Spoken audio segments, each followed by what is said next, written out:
تعمیر کروایا تھا۔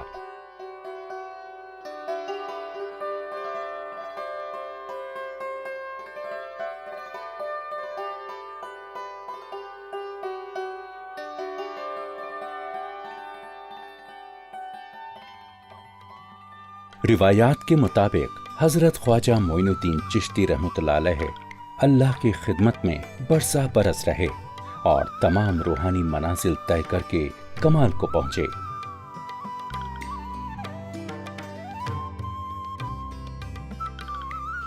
آپ نے ہی ہندوستان میں سلسلہ چشتیہ کی بنیاد ڈالی، جس سے آج بھی لوگ بکثرت منسلک ہیں اور فیضان پا رہے ہیں۔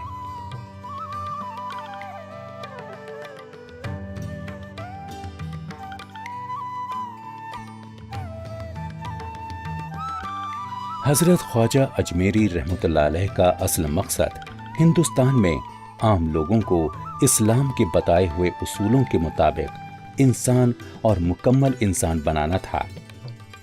آپ نے مساوات یعنی سب کو برابر سمجھا، انسانی ہمدردی اور پرخلوص محبت کی تعلیم دی۔ آپ کا پیغام محبت تھا۔ آپ نے لوگوں کے دلوں میں بلا تفریق مذہب و ملت کے بیج بو کر ہمہ تن محبت بنا دیا۔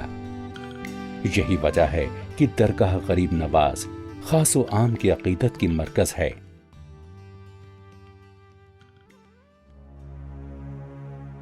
حضرت خواجہ غریب نواز 6 رجب 633 ہجری کو اس دار فانی سے رحلت فرما گئے۔ آپ کے انتقال کے سینکڑوں برس بعد بھی آپ کی زیارت گاہ پر ہر سال کروڑوں لوگ حاضری کے لیے آتے ہیں۔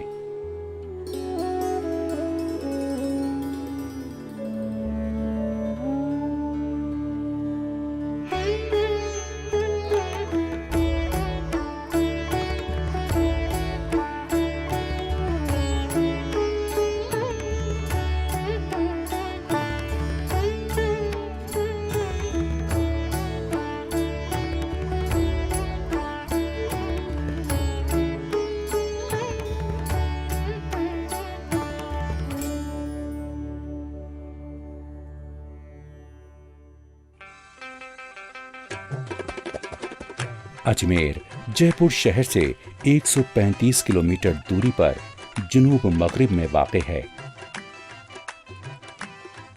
حضرت خواجہ اجمیری کی زیارت گاہ کا یہ روح پرور نظارہ ہزاروں زائرین کے لیے مقناطیسی کشش رکھتا ہے۔ پہاڑی کے دامن کا یہ محل وقوع درگاہ کی رونق کو چار چاند لگا دیتا ہے۔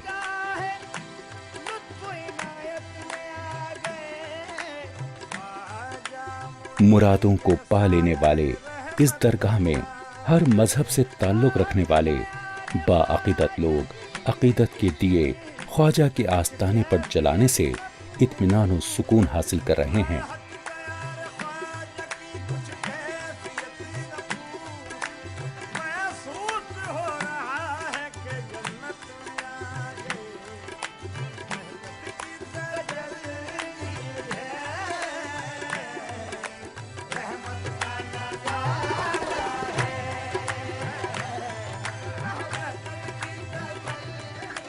یہ لوگ اپنی تمناؤں کو دعائیں بنا کر یہاں رنگا رنگ دھاگوں کی گانٹھ باندھ دیتے ہیں۔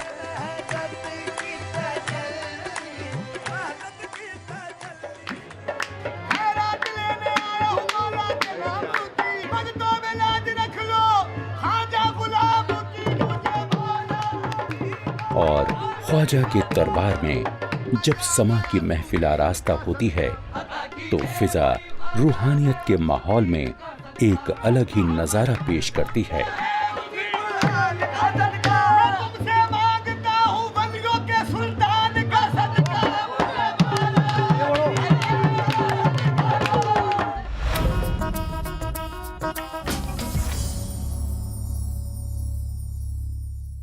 ہمارے ملک کو یہ امتیاز حاصل ہے کہ یہاں کے اکثر شہروں کو راجہ مہاراجاؤں اور بادشاہوں نے بسایا۔ قدیمی اور اوسطی دور کی ہندوستانی تواریخ میں ایسے کئی مشہور شہر دیکھنے کو ملتے ہیں جن کا سنگ بنیاد بادشاہوں نے رکھا۔ ان میں سے کئیوں کے نام حکمرانوں کے ناموں پر ہی رکھے گئے یا پھر حکمراں کے کسی قریبی شخص کے نام پر۔ حیدرآباد، سکندرآباد، جونپور، احمد آباد، ان شہروں کا نام سنتے ہی ذہن ان کے بسانے والوں پر جا ٹکتا ہے۔ کچھ اسی طرح کا حال ہریانہ کے شہر فرید آباد کا ہے، جسے 1607 عیسوی میں مغل بادشاہ جہانگیر کے خزانچی شیخ فرید نے بسایا تھا۔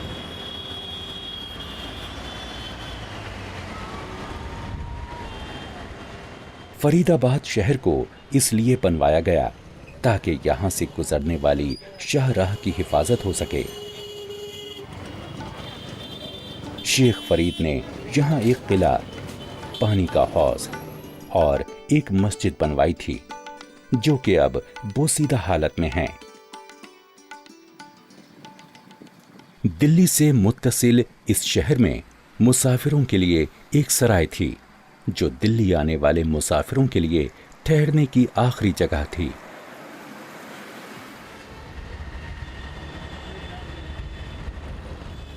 بعد میں فرید آباد ایک پرگنہ کا ہیڈ کوارٹر بنا جو کہ بلب گڑھ کے حکمراں کی جاگیر میں تھا۔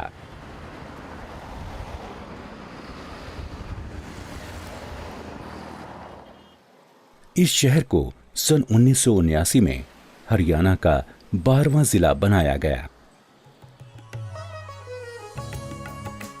بھارت میں تعمیر و ترقی میں اضافے کے ساتھ ہی فرید آباد جیسے وسطی دور کے شہر نے بھی اپنے روپ کو نئی طرز تعمیر کے حوالے کیا۔ شاندار اور خوبصورت عمارات کے ساتھ ساتھ نئی سڑکوں کی تعمیر سے فرید آباد روز بروز وسیع تر ہوتا گیا۔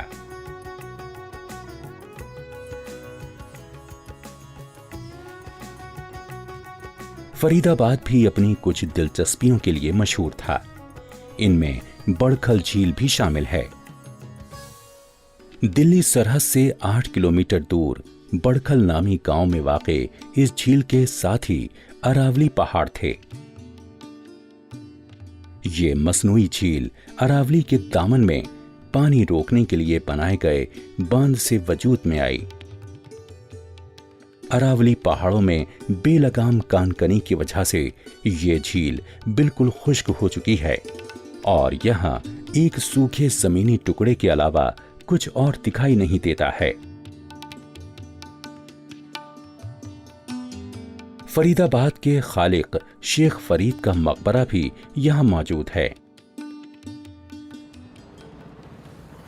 جنوبی دلی سے تقریباً 8 کلومیٹر دور ایک دلکش تفریحی مقام واقع ہے۔ اسے سورج کنڈ کہتے ہیں۔ یہاں ایک جھیل ہے جس کے گرد پتھروں سے تراشی گئی سیڑھیاں ہیں۔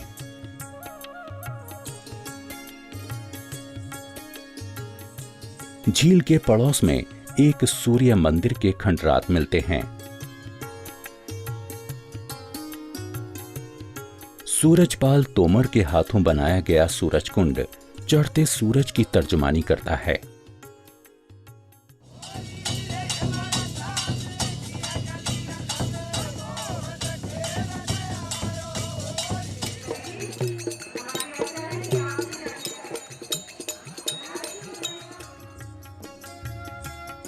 آج فرید آباد پورے ملک میں ایک اہم صنعتی اور زراعتی مرکز ہے اور یہاں کافی چہل پہل دیکھنے میں آتی ہے۔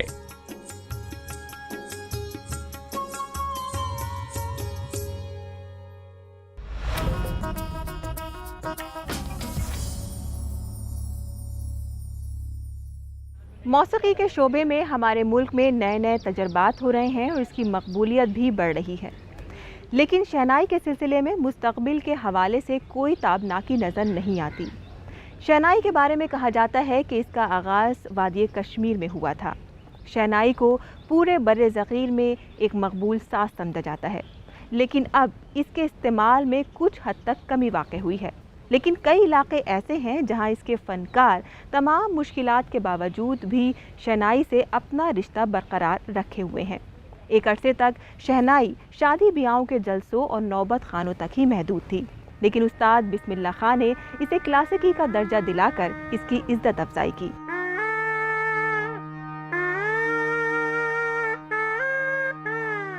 شہنائی لکڑی کے ایک موسیقی آلے کا نام ہی نہیں بلکہ اس کے سروں میں بھارت کی عظیم ثقافتی میراث بھی پنہا ہے۔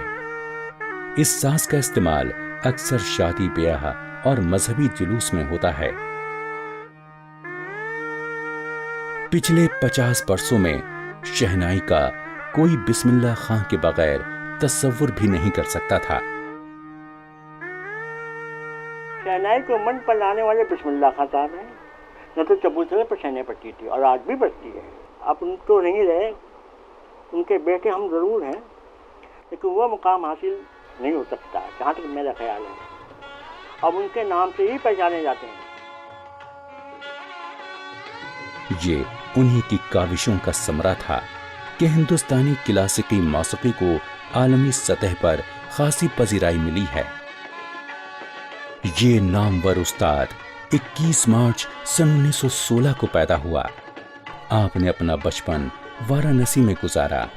سن 1936 میں انہوں نے ریڈیو سے پروگرام کیا اور ریڈیو پروگرام کرنے کے بعد پاپولر ہوئے اور پھر اس کے بعد شخصیت بڑھتی گئی، ان کی عظمت بڑھتی گئی، ان کا ترقی ہوتی گئی ان کی۔ آپ کے آباء و اجداد بہار کی دمراؤں ریاست کے درباری موسیقار تھے۔ آپ نے اپنے ماموں مرحوم علی بخش ولایتو سے تربیت حاصل کی۔ ریاض کو وہ 16 گھنٹہ 18 گھنٹہ کرتے تھے، اور اتنا تو ہم لوگ کو بھی فلحال کو 2 3 4 گھنٹہ 5 گھنٹہ لوگ ریاض کرتے تھے، لیکن ان کا ریاض تو بھائی بالاجی مندر وہاں وہ ریاض کرتے تھے، اور وہاں سے بھی ان کو آشیرواد ملا، انہیں سے آشیرواد ملا۔ کم عمری میں ہی بسم اللہ خاں کو اتر پردیش کی موسیقی کی مختلف قسمیں جیسے ٹھمری، چیتی، سوانتی وغیرہ کی واقفیت ہوئی۔ بعد میں آپ نے خیال موسیقی کا مطالعہ کیا اور کئی راگوں پر دسترس حاصل کی۔ اور شہنائی فادر آف شہنائی کا بھی ایوارڈ ملا ہے، سر لے کا بھی ایوارڈ ملا ہے، تانسین ایوارڈ بھی ملا ہے، سوامی ہری داس سنگیت سماروہ کا ایوارڈ ملا ہے۔ کتنے ایوارڈ ملے، کتنے تو نام ان کو نہیں معلوم ہے۔ ڈاکٹریٹ کی ڈگری ملی ان کو۔ سن 1965 سے لے کر 1967 تک بسم اللہ خاں نے شہنائی کو ایک نئی زندگی بخش دی۔ کتنی تاریخ کی جائے ان کی، سورج کی روشنی دکھانا ہے ان کے بارے میں۔ سبھی جانتے بسم اللہ خاں کی سادگی، ویسے تھے آج وہ تو بہت کچھ ان کے پاس تھا، اگر نہیں یہی کرتا، یہی پاجامہ، وہی ٹوپی۔ استاد بسم اللہ خاں نے اسے کلاسیکی درجہ دلا کر اس کی عزت افزائی کی۔ آج یہ ثقافتی میراث آہستہ آہستہ ہم سے دور ہوتی جا رہی ہے۔ حالانکہ موسیقی کے اور شعبوں میں ملک میں نئے نئے تجربات ہو رہے ہیں اور ان کی مقبولیت بھی بڑھ رہی ہے، لیکن شہنائی کے سلسلے میں مستقبل کے حوالے سے کوئی تابناکی نظر نہیں آتی۔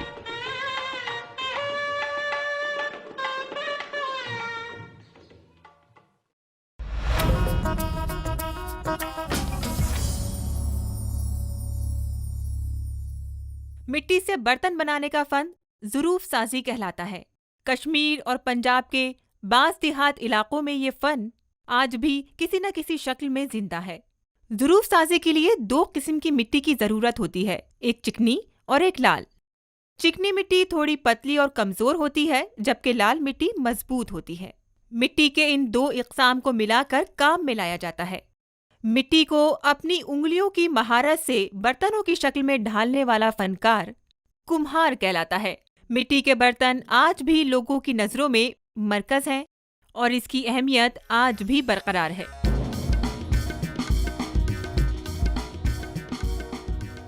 مٹی سے بننے والی چیزوں کا نام لیتے ہی آنکھوں کے سامنے مٹی سے بننے والے مختلف برتن، سجاوٹ کی چیزیں اور پوجا پاٹ کی اشیاء سامنے آتی ہیں۔ حالانکہ یہ چیزیں تیار کرنے والے ماہرین و فنکار